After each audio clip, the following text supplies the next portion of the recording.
Journey here, that Journey chick on Instagram. That darn hat. It's done. Yay. Okay. So it's out of the way. Actually, it didn't turn out too bad. Will I ever try it again? I don't know. I'm on the fence. I haven't made a decision one way or the other. I said no. First I said no. I'll never do it again. But you know me, I'm always up for a challenge. So well, before we get to this, oh my goodness, it's really early in the morning. I have to be to work at 7:30 this morning for a meeting. Yes. Don't you just love those 7:30 meetings? The doctors like to have meetings really early in the morning. So, yay. Okay. All right, so we have our planner out, my happy planner, and let's see, what kind of mood am I in today? I want to shop, but I'm on a no buy. So let's check no buy. We didn't buy anything Wednesday. Actually, didn't even put anything in my cart, if you can believe that. Oh, this is a good one. I'm yawning. Is that the same one I chose yesterday? I don't know. Yeah, okay. Yawning. This is kind of fun, putting these little girls. It is the same one I chose yesterday. How funny. Okay, this is because I get up so doggone early. All right, it's Thursday all day long. So yesterday we had this training at work, and man,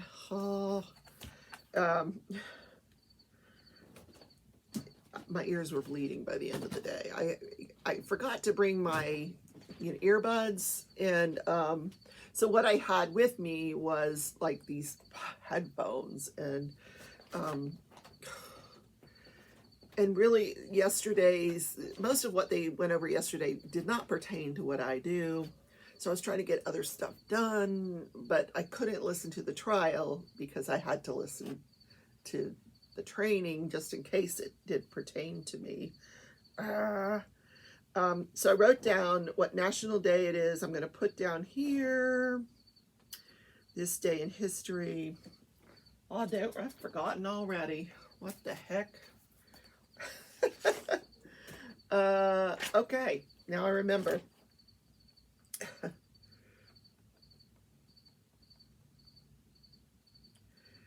Okay, let's start the show. We got the planner done. Planner still on the no buy. I gotta get to the gym. I will see how I feel after work today. No promises. I guess that means I need to put the bathing suit into my backpack. Okay. Yes. All right. You win. Okay. Eventually, it's just going to have to happen, right? Or else I'll never get to buy anything again. Yeah. The kittens are really active this morning. They actually woke me up at 4 o'clock in the morning.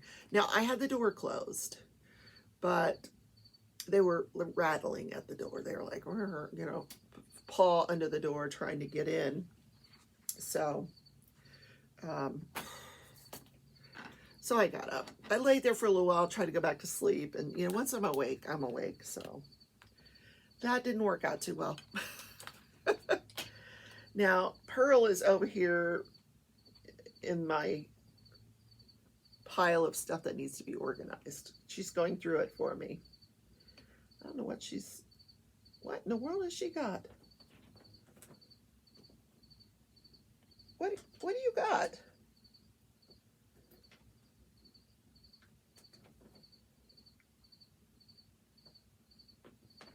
It's some kind of strap or something. I don't know what she's... Crazy cat. Anyhow, okay, which symbol am I doing? Okay, I see it. I see it. So I am working on the Alice Van Gogh Nocturne from profitably. And no, I did not get to work on it at all yesterday, other than the few drills I put down in the morning. I finished this hat last night. You know, I worked on it during the live, the Craft With Me Wednesday live. And I finished it up. Afterwards, because I went into my room and listened to the trial while I worked on the hat and was able to finish it. Yay! I'm kind of proud of myself. I soldiered through and got it done. Yeah. But there are some other loom hats that I want to do, little easier patterns. Yeah. Oh, it didn't turn out too bad, huh? But like this was a stitch, certain stitch. This was the reverse Edelweiss. And then the crown was like another stitch that didn't really turn out the way it looked on the pattern, but it looked fine. So I'm going with it. Yeah. So today is National VJ Day. Now, when I'm trying not to laugh, because, you know, some people call VJ, the JJ is something entirely different than VJ Day. So, yes. But so what does it stand for? Do you know what it stands for? I didn't know what it stood for. So I wrote it down. I'm going to tell you a little story about VJ Day. So this is the day that Japan surrendered to end World War II. Yay. Okay, so VJ stands for Victory Over Japan. So this was a war that went on for 6 years. And between 50 and 80 million people lost their lives.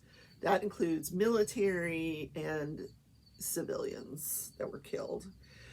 It involved over 50 countries, and just a devastating war. So people were so happy when this thing ended that they celebrated by, like, here's a famous photo, the soldier bending the nurse over, you know, oh, yeah, that was VJ Day, the day that Japan surrendered. And then another photo of a bunch of people celebrating peace. Yay. So, yeah, isn't that interesting? Now, how do you celebrate it? You know, there's some movies out there about the end of World War II. I think Narrate was telling me about one that she just watched on FMC channel about this man who, you know, his life after World War II. So if I can think of the name, I'll try to put it in the comments. I'll pin it to the top of the comments because I don't remember. Yes, because I was talking to Narita like late last night. I was supposed to be going to sleep, and I'm talking to Cheryl. I'm talking to Narita. I'm like, yeah, but you know, they're my girls. So yeah. Now, what happened at the trial yesterday? Judge, jury, and journey. This is the trial of Stanley Ford for the for aggravated murder of 9 individuals who perished in fire through 2 separate fires, house fires. The first one in April of 2016, the second one in May of 2017, and in between, in January of 2017, there was an arson of a vehicle. So he's charged with that as well. So the first witness for, this is day 2 of the testimonies, day 3 of the trial, day 2 of the testimony. And just to wrap up day 1 of the testimony, they had on an Akron police officer that did not appear on camera.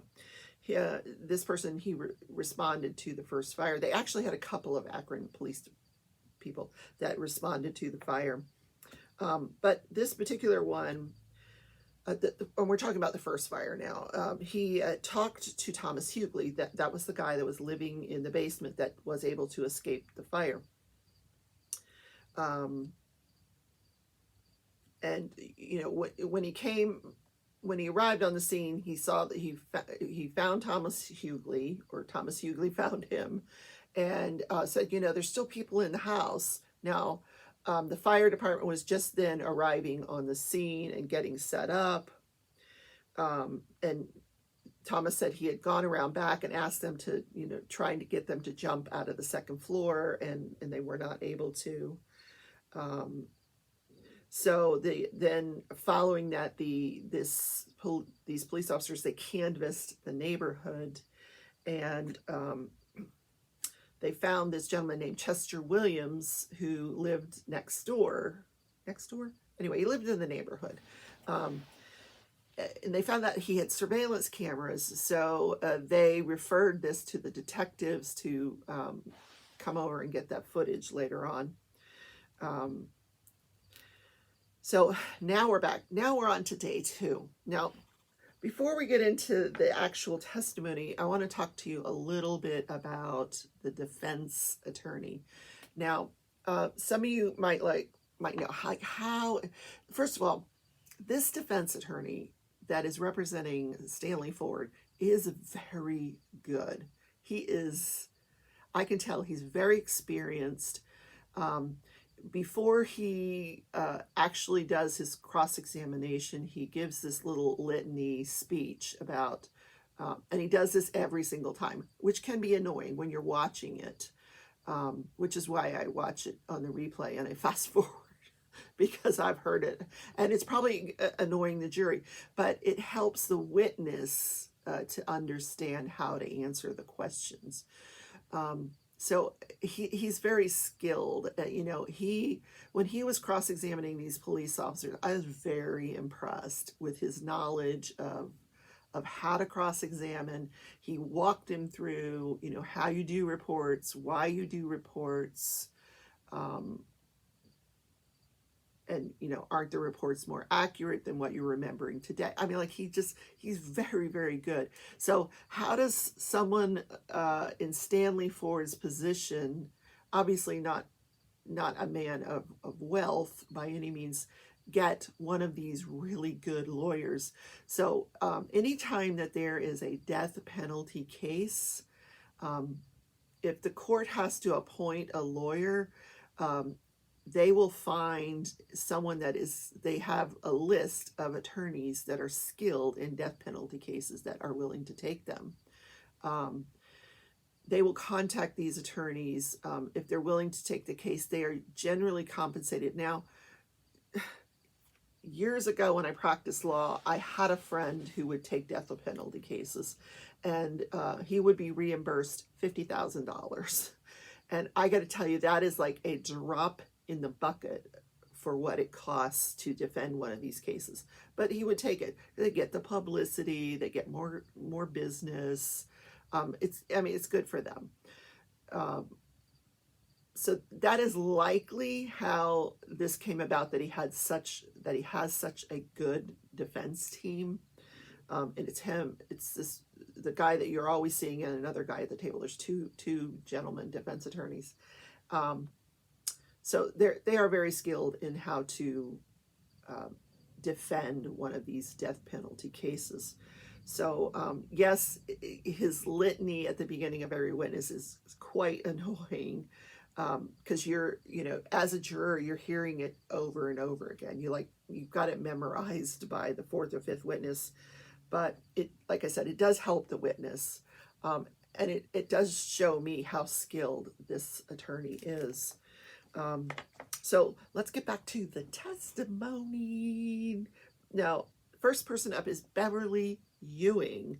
Now, Beverly's not feeling well. So before the testimony even starts for the day, we get this whole litany of how, who can wear a mask and who doesn't have to wear a mask. And, when the witness takes the stand, they are required to take their mask off because the judge believes that in order for the jury to properly assess the credibility of the witness, they have to be without a mask so people can see their facial expressions. And I agree with her. I've seen you know, since I've been covering these trials, I've seen where they do wear the mask, and it's quite annoying because you want to see their facial expressions, because it does help you judge the credibility. Especially if I was on that stand and you saw my face, like, what? Yeah, you want to see the facial expressions. So if they're uncomfortable with removing their masks, they're offered a face shield. So far, I haven't seen anybody accept the face shield. And then she said, because the defendant, you know, it's his trial, she gave him a choice. You can wear a mask or a face shield, and he's wearing a mask, so he doesn't seem to have a problem with that. The witnesses are entering the courtroom through a side door near the judge, so that they're, you know, and they take the witness stand is like right there, so they're not, you know, walking through the courtroom. So we get this whole discussion of how this is going to work, and that everybody agreed to this, and all the jurors during voir dire, they agreed that they were comfortable with this arrangement. But then apparently the first witness, Beverly Ewing, she's not feeling well, so she's appearing by video camera. So they decide they're going to get her on the video conference. They bring her on the video conference before they bring in the jury.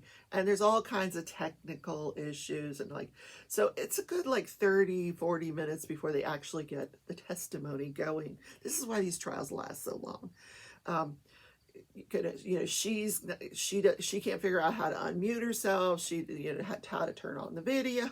She disconnects herself. They get her back on it was like this whole, you know, hoo-ha of how to get the witness on the video conference. They finally do. We never get to see her, so she obviously opted out of being shown on camera. But she was one of Stanley Ford's neighbors. She was very familiar with Stanley Ford.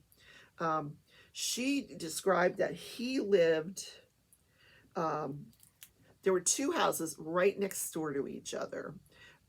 He lived in one of the houses, and his wife lived in the other house. And she knows this because she would always see him coming and going from this one house. So she said that's where he lived, and that his wife lived in the one next to that, back to back.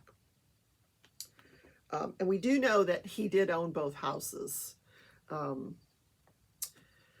She said that she was familiar with Lindell Lewis, the neighborhood. She's a Protestant, a practicing Protestant, very religious. She doesn't let her children out of the house because there's so many, you know, shady characters in this neighborhood. In fact, after the second fire, shortly after the second fire, she moves out of the neighborhood. She finally gets her kids and moves out of the neighborhood. But there's her and her husband and these children, and she does not let her children out of the house. But she is familiar with the Lindell Lewis house from, you know, passing by and stuff. She said there was always drinking and smoking and loud music, people on the front porch late at night.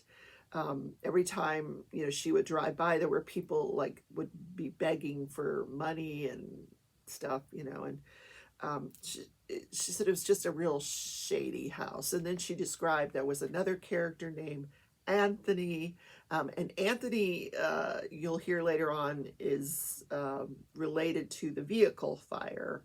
I think the vehicle was owned by his mother, but he drove it. But anyway, we find out that Anthony tells her he's like the biggest drug dealer in town. Now, we don't know if he was bragging or, you know, what, but this is what he told her. So she said she would have conversations with Stanley all the time, that her husband worked out of town, and Stanley knew that he was away, apparently, and he said, you know, I'll watch over you while you're gone. God has appointed me as the angel of the neighborhood. I'm an angel of God sent to watch over the neighborhood. Oh dear. She was not home when the fire occurred, but was home the following day. And she was in the kitchen, and her son calls goes to the window and calls her and says, come outside, you got to see this. So she goes outside and she sees Stanley with gloves on, removing these police barricades, because apparently Stanley cannot remove his vehicle from his own driveway because these barricades are in the way. So he's moving these barricades, but he's got gloves on, and she, she admitted that it wouldn't be unusual to see somebody moving a police barricade if they needed to get their vehicle out of the driveway, because he backed the vehicle out and then he put the barricades back with the gloves on. But she said the strange part was that he was using gloves to do this, and it just struck her as very odd. So I don't know what to make of that. Then she, just prior to, a few months, or we don't know the time frame, but shortly before the second fire, each night she would see this same black car that would pull up in front of the house. What are you doing, Stead? All right, get down. That would pull up in front of the second house and just sit there. Nobody would get out of the vehicle. And she found this to be very strange. The vehicle would be there for about an hour and then they would leave.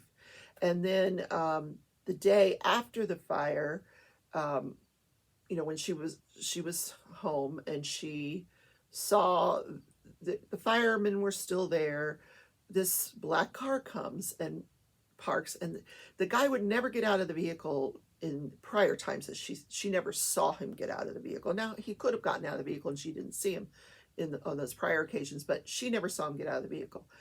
But on this occasion, the day after the fire, he gets out of the vehicle. Now, she's out there, everybody's kind of out there, what's going on, and she overhears him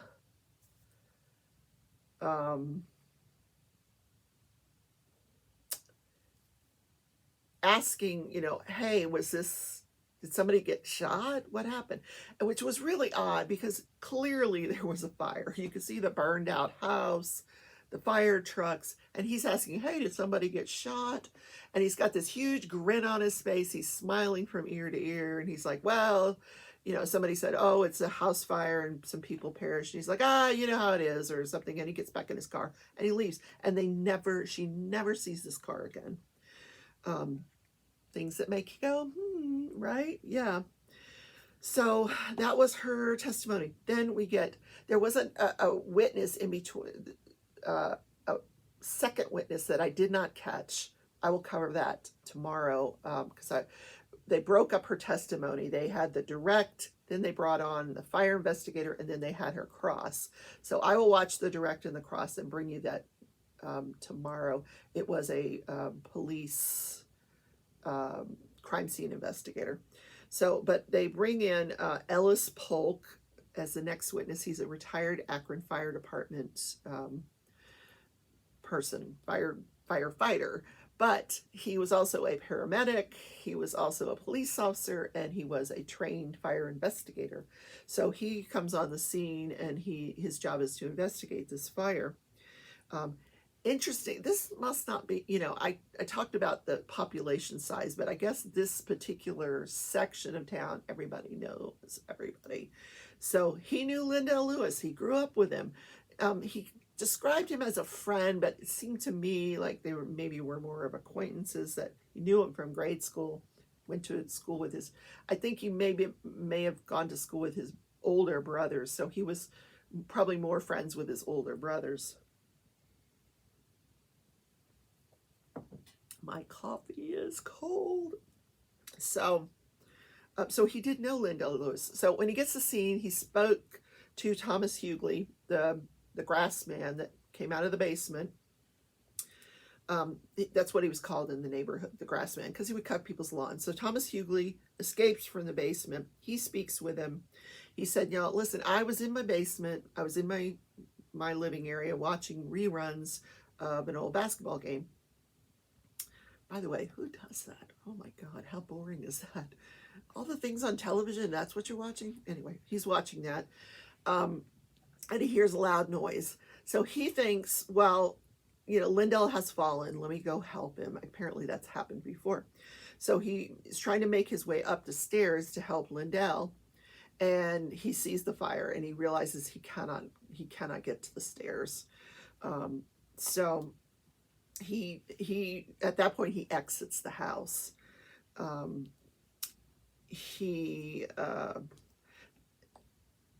So then the investigator describes this house as a 2.5-story wood frame house with aluminum siding. So like this thing's going to go up like a tinderbox. The victims were found in the bathroom. Both Gloria and Lindell were found in the bathroom next to the tub, on the floor. They had not been burned, so they died obviously of smoke inhalation. In fact, this bathroom seemed to be untouched by the fire.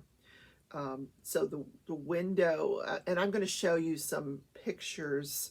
And once he realized that there were victims here, and that, you know, through further investigation, he found out there was videotape. There was videotape at Lindell's house, which he gave to the state fire marshal. So he calls in the state fire marshal because, you know, one, he knows that they have a canine that can come out and sniff out accelerants.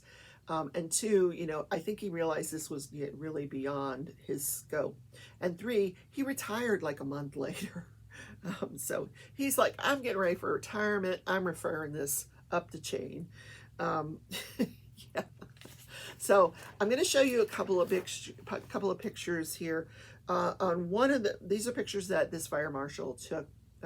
So on a few of these pictures, you can see the front of the house, and you can see the left side of the house pretty much was untouched by the fire. The upper floors kind of untouched. The bottom floor was destroyed. Then in another picture, you can see the right side of the house. You can kind of see, a ladder. The fire department put a ladder. And then I have you can also see like the basement where Thomas Hughley came out of that basement. That's where he lived. That's all on the right side of that house. That window that Lindell Lewis was trying to get out was a bathroom window. It was probably not. And this next photo, and I'm going to give you some warning here. If you don't want to see it, you don't have to look. But I will tell you, these victims were not burned.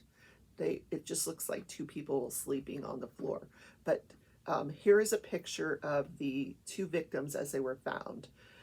Gloria and Lindell Lewis lying next to the bathtub. Like I said, the fire did not reach that area, just the smoke. So they died of smoke inhalation. They could not get out. They were overwhelmed by the smoke. And you can see that they've got white stuff around their mouths. And so horrible, horrible way to die. And you can see that he's quite a large man. And we know that from prior testimony that he was debilitated from his hip surgery. There was no way he was getting out that bathroom window. And it looked like Gloria was just as large. You know, we got big shoulders, us women sometimes, and I ain't going out no bathroom window either. I can tell you that. Actually, my bathroom window is kind of large. So, and this fire marshal did comment that it's very common for people when there's a house fire to run to the bathroom because they think that, you know, like the water of the tub is going to protect them, that this is the best route to escape. Unfortunately, not in this case. So that is the testimony for day 2. I will tell you, day 2 of the testimony, but I will say that the judge only did a half a day yesterday. Yay! Because I didn't have time to listen to the whole day. The judge only did a half a day. She had some prior obligations, court obligations, so she excused the jury, and so that is, like I said, there's one witness I will bring you that I need to get caught up on, and then we will cover day 3 of the testimony tomorrow. If I have a chance, it's just unfortunate because I have to listen to this training, so I don't get to. Usually I'm working and I have headphones in and I'm listening to the trial, and I can do both at the same time. So now I'm trying to work and listen to this training. So I can't do 3 things at once. So like when I get home after dinner, I'll go in my room and I'll see how much I can get through. Yay! Yay! But we'll have this weekend to catch up. So, oh, we got to talk about this day in history. In 1969, the first ATM came out. Now, this changed the banking industry. Like, it totally got rid of the need for bank tellers. You know, you no longer had to go to a bank. So this first bank ATM was in New York. Where's my notes? Oh, here. It was the Chemical Bank in Rockville Center in New York. And it was, you know, in front of the bank, and it only dispensed cash. It was not till later years that ATMs were able to like show you your balance and do those other things. And then as the ATM evolved, criminals started targeting people who were using the ATMs and setting up their fake ATMs to get people's information. So then the requirements came out that if you were having an ATM, you had to have cameras and all these safety devices in place. And if it was in a bank, it had to be like enclosed. So I can't tell you the last time I actually went inside a bank. My bank doesn't even exist in Wichita or in Kansas that I know of. It's called BB&T, and it's one that I signed up with when I lived in Florida. And since I have moved from Florida, I have done every single thing online. And now I don't use ATMs either, because the other thing that evolved was they got smart and they started charging for the use of an ATM, sometimes $2-3. So if it's an emergency, like there's one in the hospital on the first floor, I can go use it, but I know I'm going to be charged money to use this thing. So I do everything online. So that's probably a different day in history. But in any case, there's like over 1 million ATMs around the world, including McMurdo Station in Antarctica. They have an ATM. How convenient, right?